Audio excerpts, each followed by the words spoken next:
Well, here we are at the Church Street campus of Layton High, and today we're going to go over the quotes, at least half of them, from our adventures in The Hobbit. Of course, my greatest hope is that we've inspired you to read The Hobbit and to pay attention, and maybe as you read it, and I've read it several times, not as many times as The Lord of the Rings, but you have to really understand The Hobbit before you can read The Lord of the Rings, and you have to really understand The Lord of the Rings before you read the Silmarillion, and then once you read the Silmarillion, then you can understand The Lord of the Rings. So there you go, complete circle. Round and round it goes. But I hope it helps you to go through these together. I'd like to quote them for you and read them and discuss them. My wife, who is far brighter than I am, pointed out that I had titled this Quotes Form the Hobbit.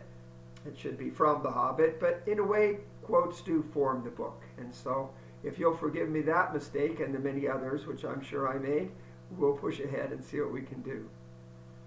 I want to begin by reminding you that Bilbo is part Took. He's half Took. And so, number one is about Tooks. It was often said in other families that long ago one of the Took ancestors must have taken a fairy wife. Now, fairies and elves are the same thing. So, fairies and elves, that's the magic ancient. And angels, by the way. Angel, elf, same thing. That was, of course, absurd, but certainly there was still something not entirely hobbit-like about them, and once in a while, members of the Took clan would go and have adventures. And that's what Bilbo is about to go on, his great adventure, and so that's his Tookish side. The Tooks were not as respectable as the Bagginses, though they were undoubtedly richer. So Bilbo is already rich. Bag End is a wonderful place. He has the Took money and the Baggins money he's inherited from his parents, and he's doing very well, and he's very comfortable and very happy. But boiling down inside of him is this Tookish desire to go on an adventure. Okay, remember that the Dwarves kind of get redemption for Bilbo when they start to singing after their feast in his house, kind of surprise, arrive for tea and stay through dinner, feast. But then they began to sing. And music has a great power on me, though I don't sing well, as you can probably tell by my voice right now. But towards the end of our adventure, I'm going to read you a little bit about singing. I do a lot of scout singing and a lot of singing with my camp staff. And occasionally I sing to you in class, but that was scary, wasn't it? You have to admit. As they sang, the Hobbit felt the love of beautiful things made by hands and by cunning and by magic moving through him. So dwarves make beautiful things. A fierce and jealous love, the desire of the hearts of the dwarves. The something Tookish woke up inside him, and he wished to go and see the great mountains, and hear the pine trees and the waterfalls, and explore the caves, and wear a sword instead of a walking stick. So they're really getting him excited with these songs. And songs do control our mood. That's why we sing in church. That's why we sing at patriotic gatherings. That's why we have a national anthem to stir these things inside of us. He looked out the window. The stars were out in the dark sky above the trees. He thought of the jewels and of the dwarves shining in the dark caverns. Suddenly, in the wood beyond the water, a flame leaped up, probably someone lighting some firewood, and he thought of plundering dragons setting on his quest. Hill and kindled in flames.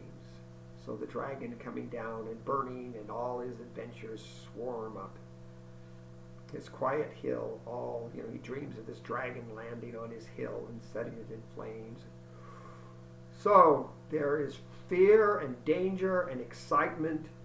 He's not just blindly going into things. The dwarves have kindled in him a fire with their songs.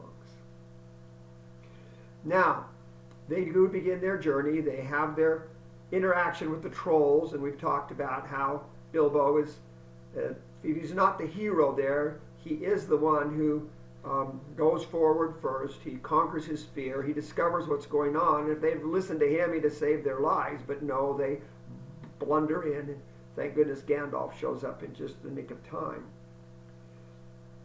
But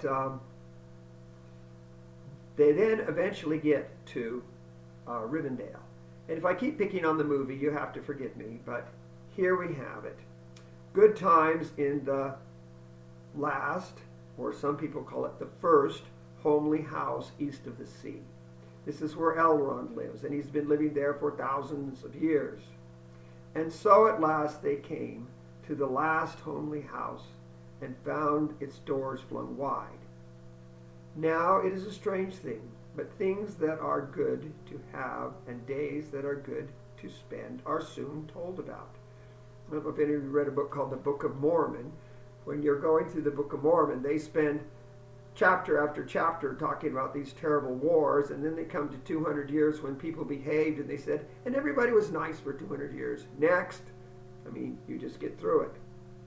I always thought that was interesting as a child, comparing these two books to each other. So things that pass quickly are soon told about, and not much to listen to, while things that are uncomfortable, palpitating, and even gruesome may make a good tale and take a deal of telling anyway. They stayed long in that house, 14 days at least. Oh, kind of like a COVID quarantine. And they found it hard to leave. Now in the movies, they act like they hate it there and everybody's mean to them, which is so funny. Why would they change that beautiful place into a dark place? Bilbo would gladly have stopped there forever and ever. And eventually he does. He goes and lives there for years and years and years. Even supposing a wish could have taken him right back to his hobbit hole without trouble. So even more than Bag End, even more than Hobbiton, even more than the Shire, he would stay in Rivendell. And I understand that. I have a place like that you've all heard about till you're tired of it. Even supposing a wish would have taken him right back to his hobbit hole without trouble. Yet there is little to tell about their stay. Now we're going to meet Master Elrond, who we're going to meet a very tiny bit of him. He goes back until the war with Sauron, when he was defeated and the ring was taken away from him. He was there at the battle. In fact, he was the standard bearer of Gil-galad, the leader of the elves in the battle, who dies, which means he goes to heaven, along with the king of men, and then the son, he takes it and all that stuff. But the master of the house was an elf friend, one of those peoples whose fathers came into the strange stories before the beginning of history. So remember, he wrote this book in 37. He doesn't publish it. He doesn't publish The Lord of the Rings till 64, 65, and the Silmarillion isn't even published until after his death. But all those stories are already written. They're sitting there in his shelves as he's writing the first one to be published, which is The Hobbit. The wars and perils of goblins and of the elves and the first men in the north. In those days of our tale, there were still more people who had both elves and heroes of the north for ancestors, and Elrond, the master of the house, was their chief. So he's a half-elven, which means he got to choose. Is he going to live the life of an elf, or which goes on and on and on and on with no change? He never gets old. He never physically gets in any problem. He just learns and gets wisdom, or does he become a man and get the promise of men? And for a long time, death was considered a gift. It was called the gift of Elvatar. The gift that God gave man is that he can leave the world and go to a better place. But now that people don't know about that place, they begin to be jealous of the elves. So, and he was their chief. And he was as noble and as fair in face as an elf lord, as strong as a warrior, as wise as a wizard, as venerable as a king of dwarves, and as kind as summer. He comes into many tales, and he does, all through the books. Elrond is everywhere. And he's a good, beautiful, strong, nice person all the way to the very end. He never flubs. He never messes up. Okay, now one description of the last homely house. I'm quite proud of my son has this on a big plaque up on his wall in his house up in Brigham City, which is kind of fun. His house was perfect. Whether you liked food or sleep or work or storytelling or singing or just sitting and thinking best, or a pleasant mixture of them all. Elf things do not come. Evil things, evil things did not come into that valley. And I hope that's the way your home is. I feel that way about my home too. Evil things, we don't let them in here. And be strong, be like Elrond, and be in good nick that way. Okay, now you remember that among the things they do is they reveal to Elrond that they have these magic swords that they found there in the mountain in the troll den. And so they reveal them to Elrond, and he looks at them. They are old swords, very old swords of the high elves of the west, my kin. They were made in Gondolin for the goblin wars. They must have come from a dragon's horde or a goblin plunder, for dragons and goblins destroyed that city many ages ago, and you can read about that in the Silmarillion. This Thorin, the rune's name, Orcrist, the goblin cleaver in the ancient tongue of Gondolin. It is a famous blade. This Gandalf was Glamdring, foe hammer, that the king of Gondolin once wore. Keep them well. He doesn't say, give them to me, they're mine, they're my ancestors, they're my relatives. He says, you keep them well, you use them. Now, Gondolin was one of the last great cities of the Elves before the decline and departure of most of the Elves.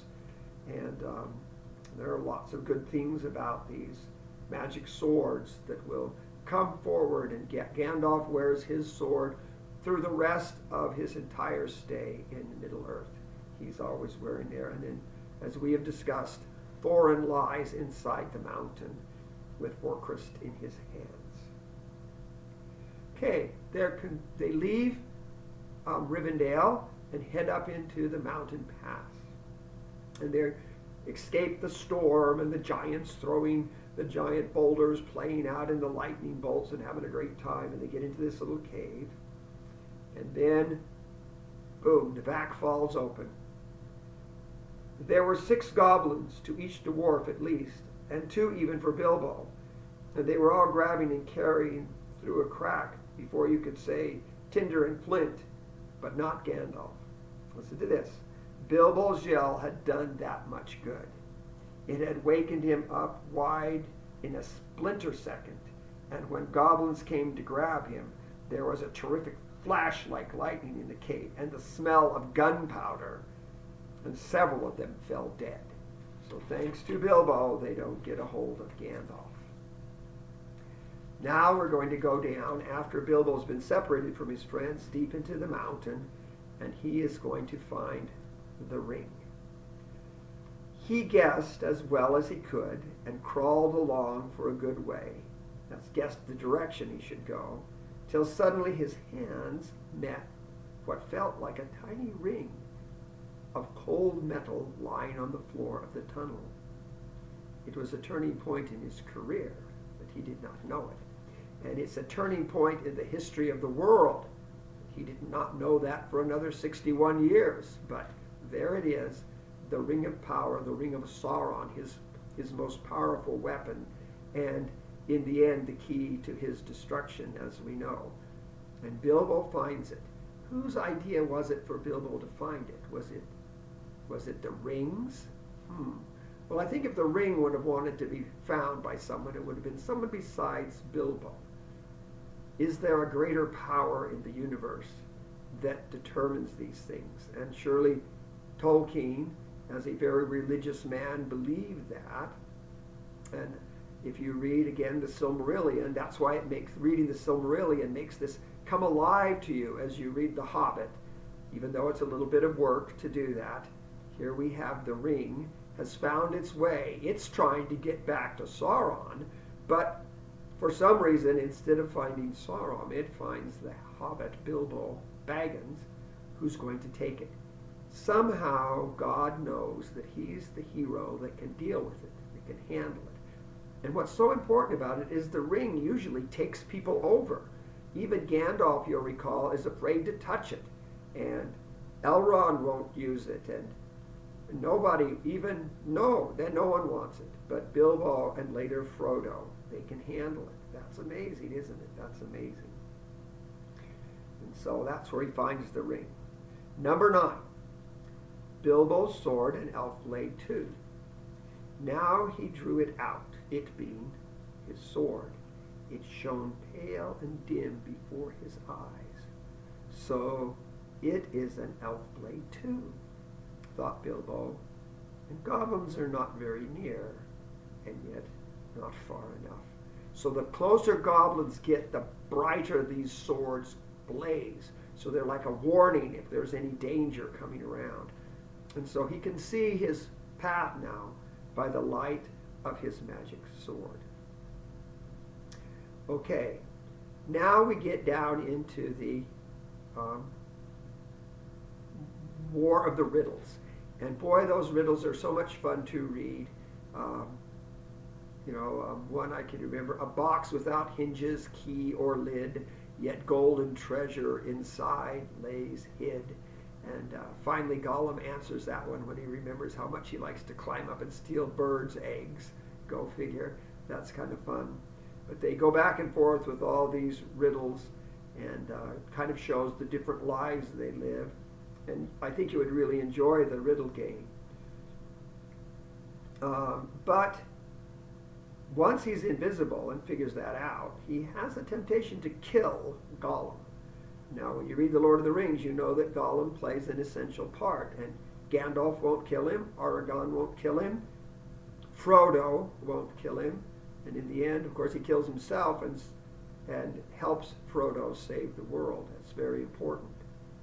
But Bilbo had the chance right now to do it. No, not in fair fight. Not a fair fight, he says. He was invisible now. Gollum had no sword. Gollum had not actually threatened to kill him, or tried to, yet. And he was miserable, alone, lost. A sudden understanding, a pity mixed with horror, welled up in Bilbo's heart. A glimpse of endless unmarked days without light or hope of betterment. Hard stone, cold fish, sneaking and whispering. All these thoughts passed in a flash of a second. You know, we have lots of enemies in the world as nations and individuals. And how wonderful it is that as a country, as a people, we feel pity and we do fair play. I think we can be so proud of our country and of our community. And I like to think of our athletic teams and all the other people who compete and do things. We always are going to do fair play. We're going to do fair play. And Bilbo is, of course, a perfect example of fair play. He could have saved himself so much trouble by just killing. That elf sword would have done it in a wink, but he doesn't. Okay, the next one was from our reading, which we take the quiz on.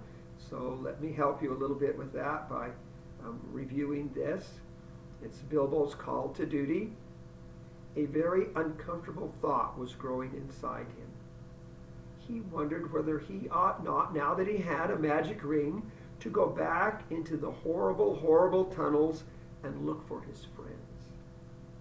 He had just made up his mind that it was his duty, that he must turn back. And very miserable he felt about it when he heard voices. So that's it. This is the character of Bilbo Baggins. I don't know who that character was in the movie, but here is Bilbo making this decision to go back into these terrible places to save his friends, who he's about to find out aren't that much of his friends, though by the end of the book they are. So let's, in number 12, contrast their lack of duty with his feeling of duty and his determination to do it. The dwarves wanted to know why he had even been brought at all, why he could not stick to his friends and come along with them, and why the wizard had not chosen someone with more sense. He has been more trouble than you so far, said one. If we have to go back now into those abominable tunnels to look for him, then drat him, I say. So at least one vote not to go and save him. And kindly Bilbo, who is the one who writes The Hobbit, Tolkien just presents it to us. At least that's the way it is presented. The name is left out. Bilbo probably knew very well which dwarf was willing to desert him, but he doesn't say. So that speaks to the perfidy of the dwarves and the perfection of Bilbo. I think it's wonderful. Okay, it isn't long after that when they are attacked by the swarms of eagles which come flying down on them and try to destroy them. And so here it is Gandalf's chance to do his best to defend them. And he's throwing bolts of fire and burning pine cones down onto the wolves. And of course, wolves are afraid of fire, but then the goblins show up, and they're not, and they tramp out all the fire except under the trees where the dwarves and Gandalf are hiding. And then the eagles swoop down and carry them off. And so this is the link. I'll tell you what it is. I'll reveal it. The wizard and the eagle lord appeared to know one another slightly and even be on friendly terms. As a matter of fact, Gandalf, who had often been in the mountains, had once rendered a service to the eagles and healed their lord from an arrow wound. So he's actually saved the king of the eagles' lives. And these eagles live a long, long time. They're still alive and fighting when Frodo goes on his adventure. And at the end of the Lord of the Rings, at the end of the Return of the King, it's the eagles that come rushing in. It's the eagles that go and rescue Frodo and Sam from the lava flow and all these other adventures. But that's not the end, by the way, of the Lord of the Rings. They do get to come home and cleanse this Shire. But another fault I give to the movie. But anyway, they are fast friends. And if you want to have a pet that will outlive you, get yourself a bird. Even a crow has got a good chance of doing it, and surely a parrot, probably an eagle too. They live to be quite old. Okay, once they've been rescued by the eagles, then they go to Beorn's place, and this is just a description of what a skin changer is.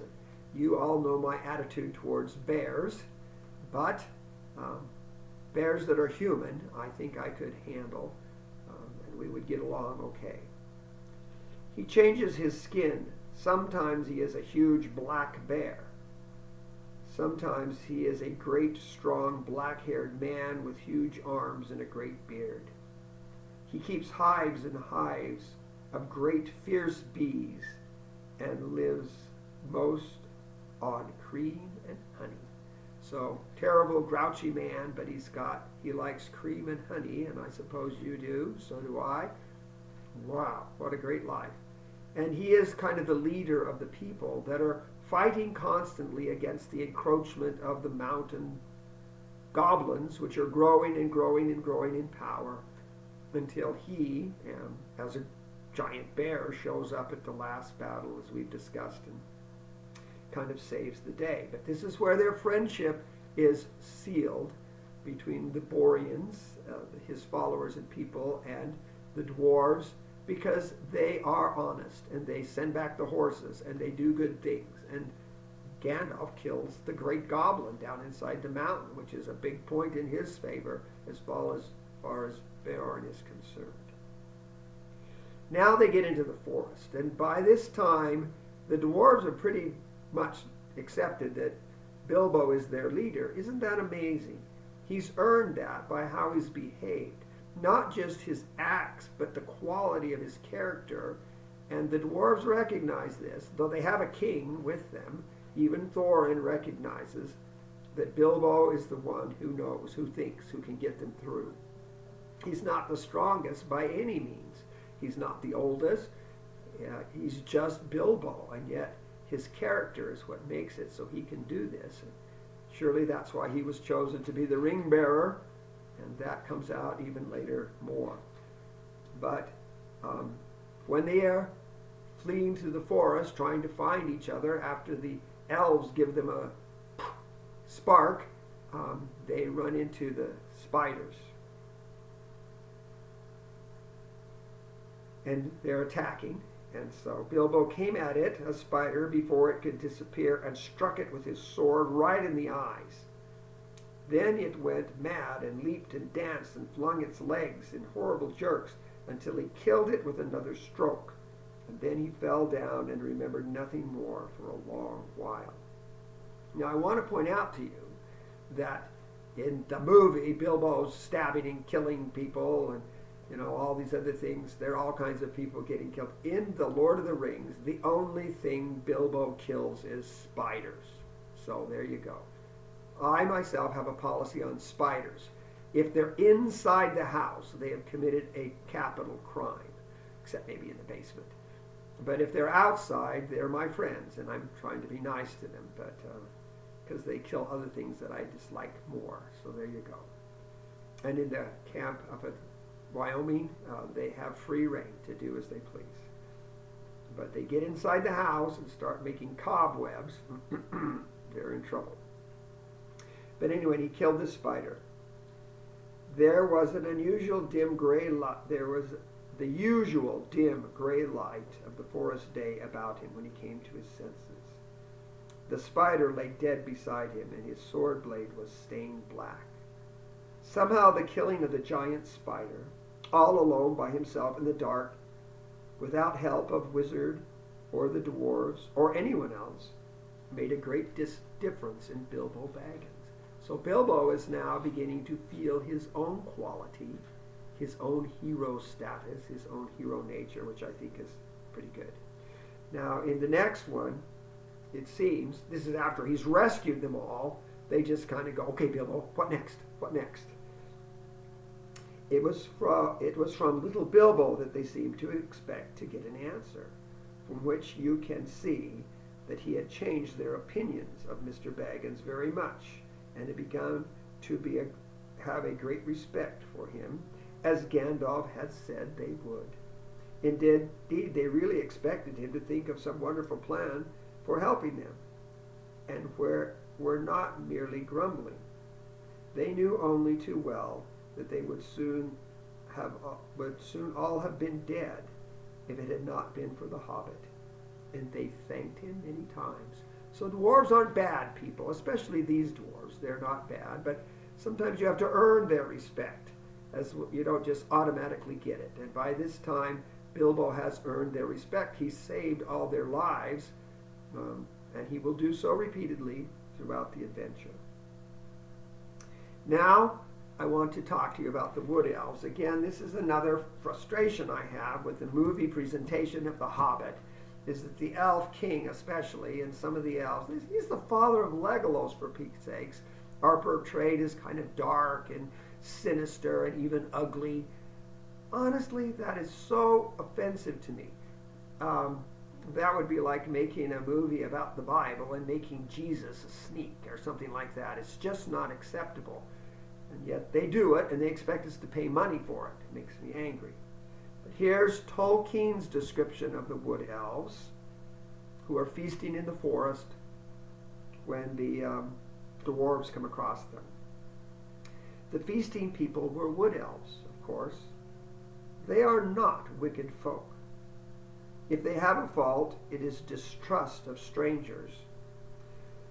Though their magic was strong, even in those days, they were wary and they're cautious.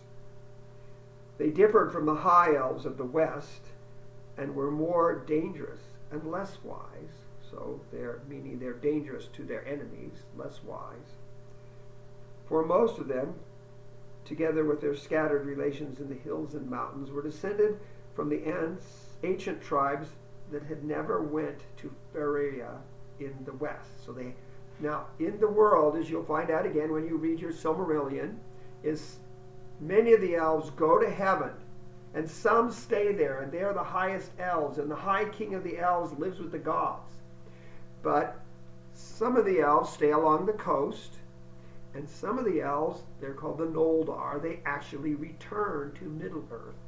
And Galadriel, who you meet in The Lord of the Rings, is one of those elves. And there are many others. And so we have the high elves, we have the light elves, and we have the dark elves. But they're all good. They're all good. They're no bad angels. There are no, the fallen angels, they go with Melkor, and they're long dispersed, and they're not elves anymore. Though, to be honest, the goblins are fallen elves. The orcs are, but they're mortal. They gave up their immortality in order to become monsters, and they didn't choose that anyway. And so there's even a little compassion for the goblins, okay? There, the light elves and the dark elves and the sea elves went to live for ages and grew fairer and wiser and more learned and invented their magic and their cunning craft in the making of beautiful and marvelous things, including the Silmarils, which are these jewels full of light, which were made by the elves, and how to make swords and magic jewels and magic rings. All are learned there in heaven. Before they came back into the wide world. In the wide world, the wood elves lingered in the twilight of our sun and moon. So before the sun and moon came, the elves lived here in the earth, only lit by the stars. But loved best the stars, and they wander in the great forest and grew tall in the lands that are now lost. So I love starlight too. I hope you do. You know, if you go to a truly dark place to spend some summer nights, if all the stars are out, they do produce enough light that you can follow through the forest and get away with all kinds of fun things and see in the dark. It's not the same as moonlight and surely not the same as sunlight, but starlight does work for you on some things. Okay, then we're going to go to number 18, which is a description of Lake Town. Oh, I'm sorry, I didn't think I read the last part of the other one, so let me go back. They dwelt most often in the edges of the wood from which they could escape, at times to hunt, or to ride and run over the open lands by moonlight or starlight, and after the coming of men, they took ever more and more to the gloaming and the dark dusk. Still elves they were and remain, and that is good people. By definition, elves are good. Okay, then they arrive at Lake Town. And so our last quote that we're going to do for today is the help given to the men of Lake Town to Thorin and company. Okay? So one day, although autumn was now getting far on, and winds were cold and leaves were falling fast, 3 large boats left Lake Town, laden with rowers, dwarves, Mr. Baggins, and many provisions. Horses and ponies had been sent round a circuitous path to meet them at their appointed landing place. The master and his counselors bade them farewell from the great steps of the town hall that went down to the lake. People sang on the quays and out of the windows. The white oars dipped and splashed, and off they went north, up the lake, on the last stage of their long journey.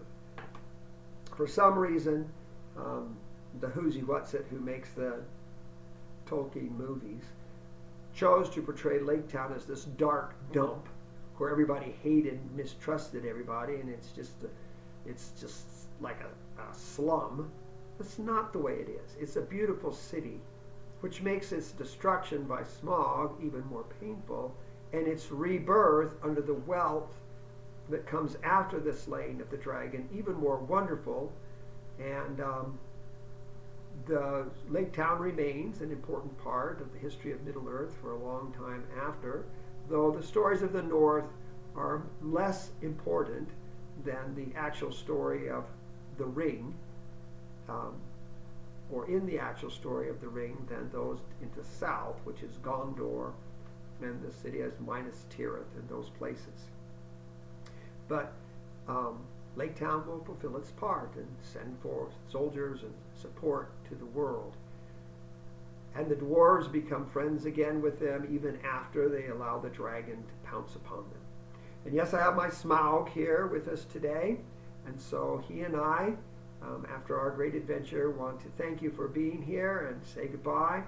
And next time we'll finish the quotes, and we'll have a little quiz on the quotes, because we have to have something to reward you for paying attention to my ramblings. And then on Friday we'll have a great coming together of the Lord of the Rings, and perhaps a little touch on all of our adventures together in great books. And then you'll have an opportunity to get all your work in and become a great success. Make this year your success, like a Bilbo down in the lake doing riddles with the monster Smaug, or not Smaug, well, he does riddles with Smaug too, but with Gollum, and then going back to live another 60 years of happy, joyous life in his hole, and then even longer after that. But I'm rattling on now. I can't wait to see you again sometime, someplace. All our seniors I hope to see when we have our graduation coming up soon. Thank you very much. Goodbye.